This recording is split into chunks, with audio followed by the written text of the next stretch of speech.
how often do we really step back and ask ourselves, is this the internet we want? Is this the entertainment, the information we want to get out of the increasing amount of time we spend online? And maybe we as a society have become so accustomed, because of the way mass media has worked for most of history, to having no input in these decisions. And so we've become resigned in a way. But the reality is that the internet is free and open. And as consumers in the information economy, we're the ones who get to demand what it is that we see. So in one sense, the sky's the limit. But those personalities and publications we choose to follow en masse in social media become the aggregators of our influence. Anytime we follow a celebrity or share a link from a website, we're endorsing them. And what's troubling in that sense is our tendency, when we have this power to share ideas and determine what our friends, family are going to be exposed to, our inclination seems to be to go to the least challenging information available, from those mindless viral videos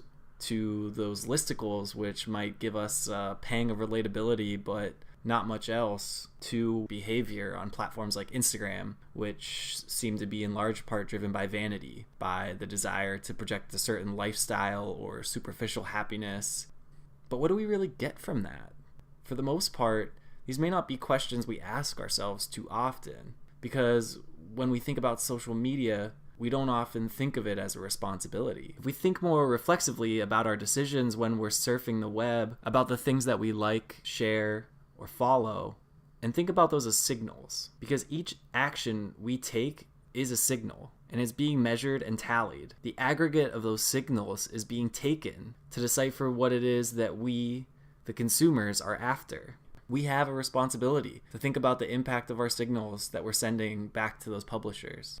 We are all these gatekeepers now, and in theory, that could be a really great and powerful change for society. It sounds like such a very democratic idea.